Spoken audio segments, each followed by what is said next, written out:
So another year has come and gone, and yes, a lot of people are talking about Rolex, a lot of people are talking about Breitling, a lot of people are talking about what Omega did a few weeks ago. But there's a few stars who really should be getting more attention.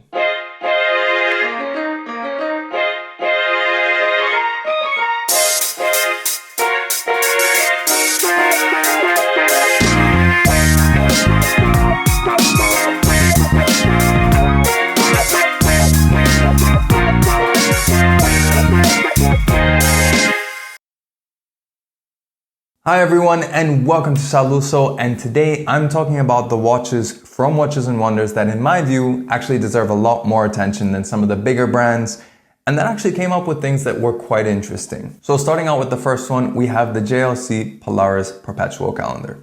Now Polaris is a line that originally I actually kind of derided. I thought it was a little bit too sort of lazy, a little bit too sort of set in the past, especially compared to its predecessor, which was the Master Compressor collection.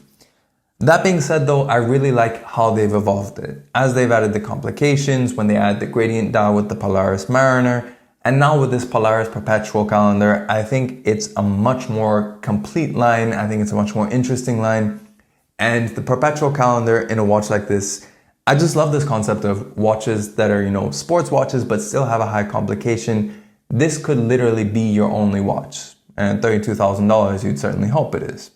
But with 100 meters water resistance, 70-hour power reserve, it's even got a dive time bezel. You can at least time things up to 60 minutes on it.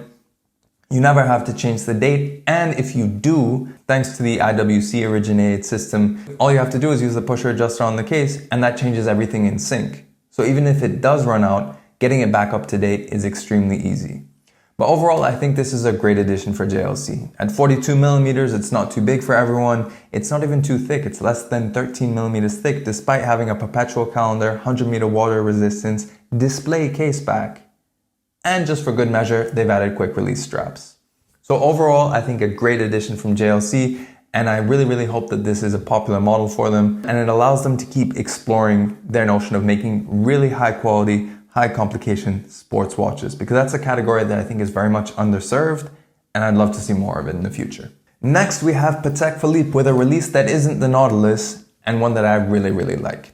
Admittedly, Patek Philippe is a brand that I still struggle to find an appeal in beyond sort of the academic appreciation for their history and contributions to the industry, because the Nautilus doesn't really drive me crazy, much less so because of the hype adjusted to it, and their other models are a little bit too conservative for my taste. However, this new release, both the new Calatrava and more importantly for me, the annual calendar travel time, I think represents a breath of fresh air from Patek Philippe. It's a much sportier watch, but it's not a Nautilus. It's also not in steel, it's white gold, so it doesn't really pander to the stereotype, and again, it's the idea of bringing a more higher complication to a sportier category, which is in this case a travel watch. It has a new movement that's been specially calibrated so that it can keep in time with showing your local time and the correct date for your local time on the annual calendar. Being an annual calendar, of course, that does mean that you only have to change it in the month of February. But what really struck me was how they used the Calatrava hobnail design along the case band. I think decorated case bands are not something we see too often. It is something we see, for example, from Breitling. They do really nice case bands. So I like that Patek Philippe has taken that tradition and reinvented it.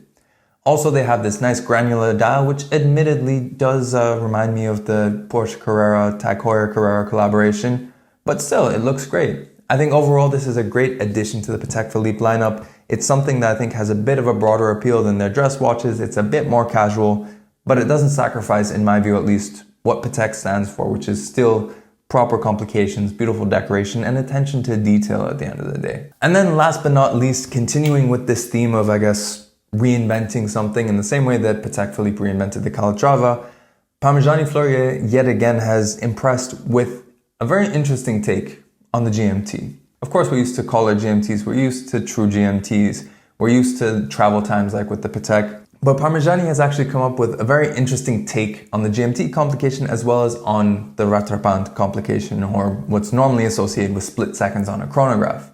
In this case, however, what they've done is you have a trigger on the left side of the case which pushes the hour hand forward so you can check another time zone, for example, and then on the push on the crown, it actually snaps back together. So this uses the same principle which you would have on something like a split-second chronograph, however using it for the hours to show a travel time.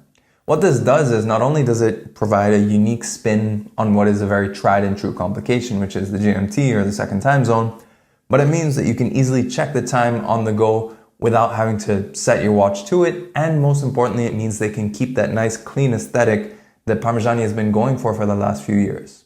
When you don't need to see the other time zone, this is just a two-hander watch. It doesn't even have running seconds. So definitely another great addition to a collection that really has been growing at a very good rate, in the sense of ever since the new CEO joined Parmigiani, he's been expanding the Tonda PF collection, and it's really inventing, in my view, what Parmigiani stands for. It's a different take and a different mentality and approach, I think, to the standard integrated steel sports watch.